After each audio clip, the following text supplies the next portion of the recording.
Bonjour à tous, infiniment heureux de vous retrouver pour partager avec vous le chitat du jour. J'espère que vous allez bien.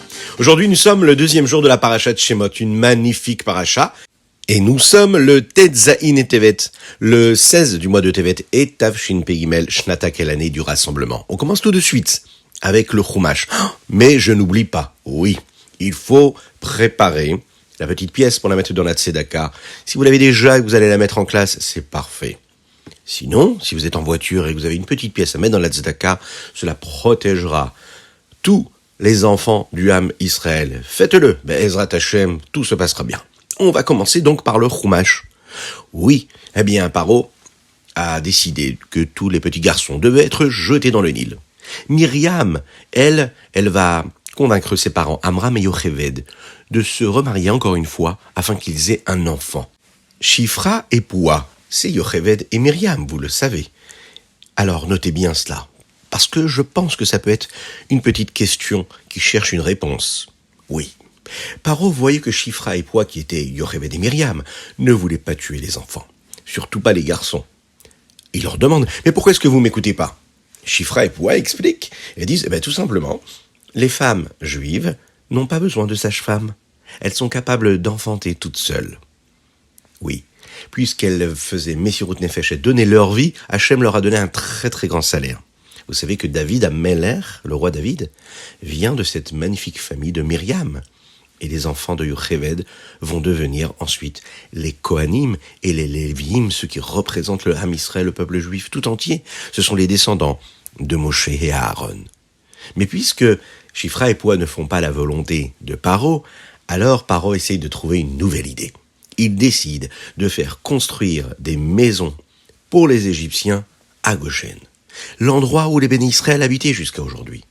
Et vous savez que les Mitzrim, les Égyptiens, espionnaient et regardaient où est-ce qu'ils pourront trouver un petit enfant qui va naître afin de pouvoir le tuer, que Dieu nous en préserve.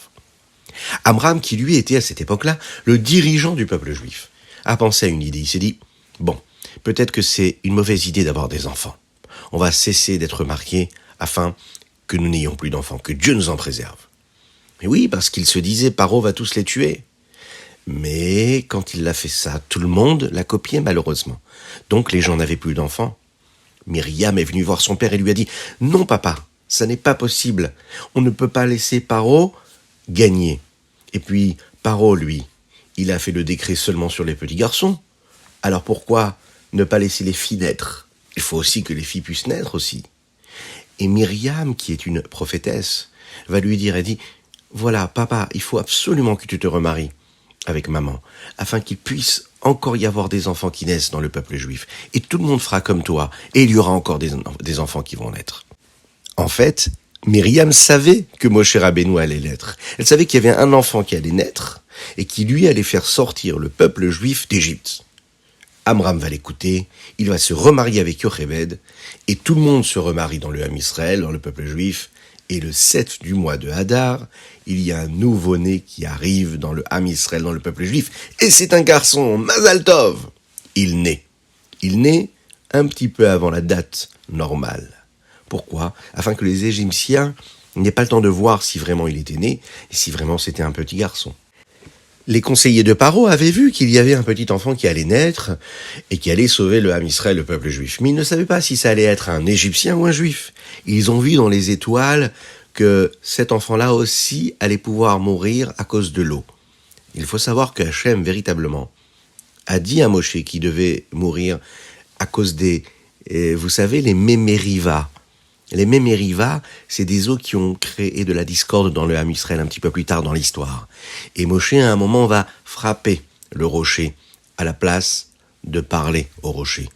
C'est la raison pour laquelle Paro va donner un nouvel ordre. Et il va dire, tous les enfants garçons qui vont naître, il faut tous le jeter dans le Nil. Et toutes les filles, on va les faire grandir comme des Égyptiennes. Et quand Moshe est né, il s'est passé quelque chose de très spécial. La maison entière s'est remplie de lumière. Yocheved et Amram ont compris qu'il y avait quelque chose de spécial qui s'était passé. Ils ont compris que cet enfant-là allait sortir et libérer les Béné Israël d'Égypte. Ils vont le cacher pendant 3 mois, jusqu'au moment où les Égyptiens vont vérifier et venir le chercher si vraiment cet enfant est né. Et quand cette période arrive, Yocheved va prendre un panier en osier, elle va le mettre à l'intérieur et elle va le cacher parmi les petites feuilles d'arbres qui étaient juste à côté du Nil. Elle ne l'a pas mis sur l'eau, puisque l'eau était la Avodah Zara des Égyptiens. Myriam s'est cachée juste à côté et elle regardait ce qui se passait ou pas. Elle surveillait. Au même moment, la fille de Paro qui s'appelait Bathia, elle qui ne faisait pas Avodah Zara, elle a décidé de se servir du Nil pour se purifier et prier Dieu. Lorsqu'elle va là-bas pour se purifier, elle ne se servait pas du tout de la Avodah Zara. Et tout de suite, elle va voir ce petit panier en osier. Elle s'est dit, mais qu'est-ce que c'est ce petit panier en osier ? Les personnes qui étaient à côté d'elle, qui sont venues pour l'aider, étaient persuadées que c'était un enfant juif et que Paro allait vouloir le tuer. Donc, ils lui ont dit, Bathia, ne le regarde pas, laisse-le là-bas. Mais Bathia voulait absolument voir cet enfant. Et Hachem a fait un magnifique miracle. Il a rallongé son bras et elle a pu toucher l'enfant. Bathia a vu tout de suite que c'était un enfant qui était très particulier. Elle l'entendait pleurer. Et Bathia a eu de la peine pour lui. Elle a aussi vu qu'il avait la Brit Mila. Elle a tout de suite compris que c'était un enfant juif. Mais elle voulait vraiment s'en occuper. Bathia a essayé de faire en sorte qu'une femme égyptienne puisse lui donner à manger. Mais cet enfant-là ne voulait pas manger, puisque cette femme n'était pas juive. Myriam, qui était à côté, qui regardait ce qui se passait, elle s'est dit, je vais peut-être proposer de l'aide. Elle est partie voir Bathia et lui a dit, tu sais, je peux m'occuper de cela, je peux trouver une femme juive qui va lui donner à manger à cet enfant. Bathia accepte. Et Myriam court vers la maison pour appeler la propre mère de Moshe. Elle va demander à Yocheved si elle peut s'en occuper, Bathia. Bien sûr que Yocheved est d'accord. Yocheved va tout faire pour l'accepter et elle va même lui trouver des excuses et lui dire, tu sais, cet enfant-là, il est préférable que je le garde chez moi à la maison jusqu'à ce qu'il ait l'âge de 12 ans, que je m'en occupe bien, et ensuite, il pourra aller chez toi si tu veux. Pendant ce temps-là, Yocheved, elle va enseigner à Moshe à devenir et à grandir un bon juif. Et à un moment, elle va devoir aussi le donner à Bathia, parce qu'elle le voulait absolument. Mais il avait déjà grandi comme il fallait. Et cet enfant-là, qui va s'appeler Moshe par Bathia, parce que Kiminamaim Meshitiu, parce qu'il avait été sauvé de ce Nil-là où se trouvait tellement d'eau.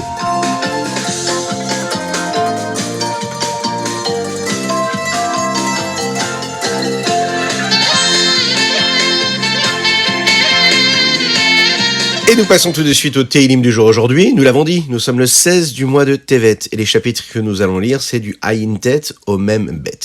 Dans le chapitre P, le chapitre 80, David Ameler nous dit « Gefen mimitzraim tassiya, te garesh goim vatita ea » Toi, Hachem, tu as pris le Béné Israël, le peuple juif d'Égypte, comme une grappe de raisin, et puis tu les as plantés en Eretz Israël. Le rabbi Rayatz, le rabbi Yosef Yitzhak, a expliqué ce passouk d'une façon très intéressante. Et par ailleurs, le rabbi de Lubavitch, actuel, l'a expliqué aussi. Il dit comme ça. Les sages nous disent que la seule raison pour laquelle on a droit de déraciner un arbre fruitier, c'est pour lui donner plus de possibilités. En l'occurrence ici, le pied de vigne, on a le droit de le retirer d'un endroit pour l'emmener dans une autre terre afin qu'il puisse donner de meilleurs fruits. Le rabbi Yosef Yitzhak l'explique de cette façon-là. Akadosh Baruch Hu a fait sortir les béné Israël d'Égypte et il les a amenés en Eretz Israël. Et c'est exactement ce qui se passe. Akadosh Baruch Hu nous a placés dans un endroit en particulier, par Hashgacha Pratit. Akadosh Baruch Hu a voulu qu'on soit là où on se trouve. Et tout cela se fait pour qu'on puisse avoir de la réussite, pour amener de la Yahadut, du judaïsme partout où on va, et même dans des endroits nouveaux dans lesquels on n'habitait pas avant. C'est un peu comme ce pied de vigne-là, qui va nous donner le meilleur des bons vins. Et vous savez que le vin, il a quelque chose de particulier. Le vin, il a la possibilité de nous donner beaucoup de joie. À chaque fois qu'il y a des moments de joie, nous avons l'habitude de les célébrer avec du bon vin, le vin qui réjouit le cœur et l'esprit des hommes, qu'Akadosh Baruch Hu fasse qu'on soit toujours dans la joie.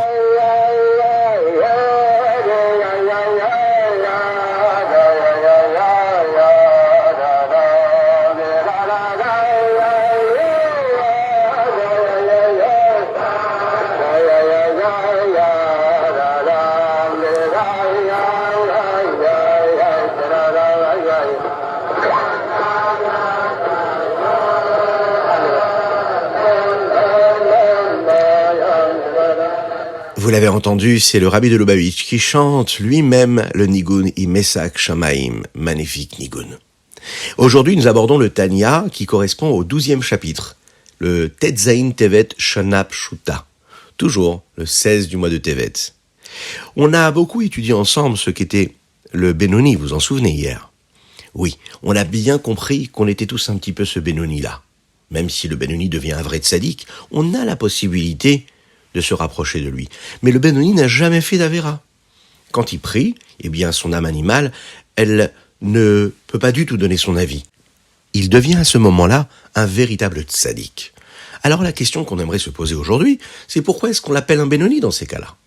Le Rabbi Shneimon Zalman nous l'explique. Il nous dit, bien que la Neshama, l'âme du juif, éprouve de l'amour tellement grand pour lui, comme ces braises ardentes qui montent vers le ciel et qui réchauffent le cœur, et que, en réalité, cette âme animale-là, elle n'éprouve que de l'amour pour Dieu et rien d'autre. Et il faut quand même savoir que cet amour pour Hachem entraîne et cause un état de sommeil chez l'âme animale. Elle peut dormir à ce moment-là. Elle s'endort, elle ne s'exprime plus. Mais ça ne veut pas dire qu'elle n'est pas là. L'âme animale est encore là avec toute sa force. Et malheureusement, après la tefila, elle va se réveiller et elle va s'exprimer exactement comme elle l'était avant de s'endormir. C'est la raison pour laquelle, après avoir fait la tefila, eh bien, l'homme peut avoir envie de se comporter de manière négative. Il peut être attiré par les plaisirs du monde. Il peut parfois même se mettre en colère. Vous savez, c'est un petit peu comme quand vous faites une petite mitzvah, qui est en fait une très grande mitzvah. Vous vous êtes très bien comporté. Par exemple, vous avez été à l'école et vous avez bien étudié. Vous vous êtes bien tenu en classe, tout s'est bien passé. Pendant toute la journée, vous avez réussi à bien vous comporter, à vous concentrer, à écouter les professeurs. Tout s'est bien passé. Vous vous êtes bien comporté avec vos copains, avec vos amis, etc. Et voilà que, arrivé dans le car scolaire pour rentrer à la maison ou pour rentrer au ramassage scolaire, qu'est-ce qui se passe ? Eh bien, on va avoir envie de se disputer avec son ami qui est assis à côté de nous. Ou bien, on aura du mal à faire Avat Israël pour donner le petit bonbon que nous avons à la personne qui est assise à côté de nous. Ou bien, on rentre à la maison et on peut se disputer avec ses frères et sœurs. Mais qu'est-ce qui s'est passé ?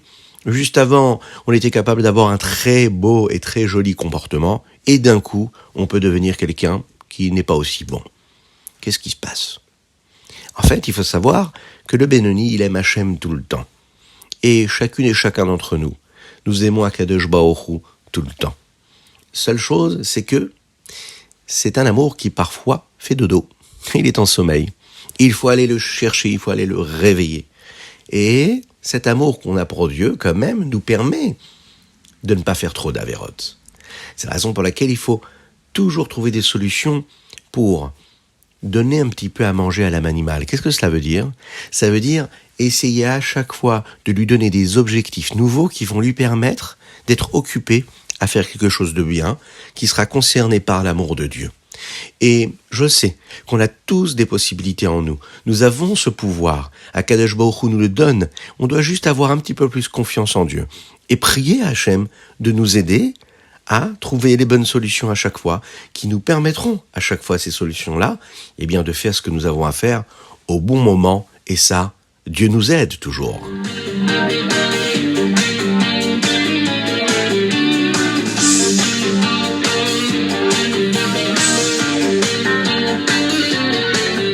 Et nous passons au Hayom Yom Tetzain et Tevet.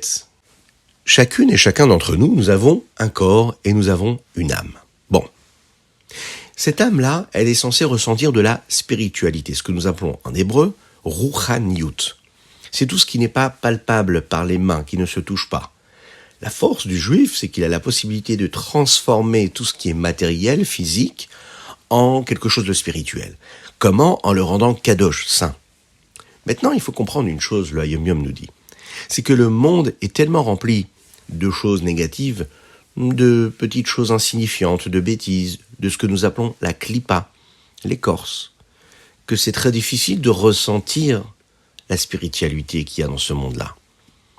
Un jour, on était dans une yéchidout, une entrevue qui était entre le Tzemar Tzedek, le petit-fils du Rabbi Shneur Zalman, le troisième rabbi de la dynastie Chabad, avec un chassid. Ce chassid-là s'appelait Reb Hendel. Il lui a dit à ce moment-là, le Tzemar Tzedek, je vais te donner 3 conseils qui vont te permettre de ressentir de la spiritualité. Première chose, il faut étudier le Zohar. Vous savez que quand on étudie la chassidoute est basée en grande partie sur le Zohar. Étudier le Zohar, ça nous permet donc de nous rapprocher d'Hachem et de ressentir la spiritualité. La deuxième chose à étudier, c'est le Midrash. Lorsque la Neshama veut ressentir vraiment ce qu'est Hachem ici-bas sur terre quand il fait des mitzvot ou quand il étudie la Torah, il faut qu'il étudie le Midrash. Parce que le Midrash nous raconte des belles histoires qui nous permettent de ressentir, qui nous permettent de nous souvenir en réalité tout ce que Dieu fait pour nous à travers toute l'histoire du peuple juif. Troisième chose qu'il faut apprendre, et lui dit le Tzemar Tzedek, c'est de dire les Tehillim.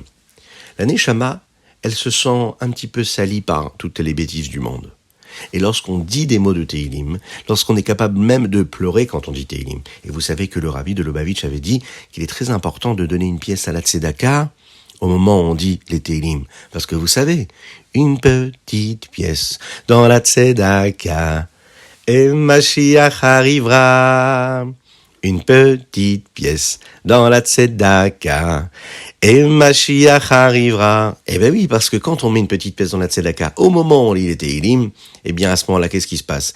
On libère la Neshama, et si la Neshama est libérée, alors il reste qu'une seule chose, il reste juste au Mashiach, mais d'arriver tout de suite. Voilà. Donc c'était notre chitat du jour, et on va le conclure avec une très très très belle dédicace. Mais la dédicace aujourd'hui, elle est pour les Partouchim qui nous écoutent de Paris. On leur souhaite une excellente journée, on leur souhaite plein de bonheur, plein de joie, de réussite, de belles réussites scolaires, mais aussi du bonheur et de la gaieté dans la vie. Vous aussi, n'hésitez pas à faire vos dédicaces en envoyant vos noms, vos prénoms, vos âges aussi pour les concours, et n'oubliez pas de répondre à la question qui est la suivante. Quels sont les 3 conseils que le Rabbi nous rapporte dans le Hayom Yom qui nous permettent de ressentir de l'amour pour Hachem? Les 3 conseils, les 3 parties de la Torah qu'il faut étudier pour qu'on puisse avoir et ressentir un rapprochement avec Dieu. Envoyez tout ça sur torahaudio.fr, torahaudio.fr. Je vous souhaite une excellente journée, que Dieu vous bénisse et qu'il vous protège, et qu'il nous envoie le Mashiach tout de suite, maintenant.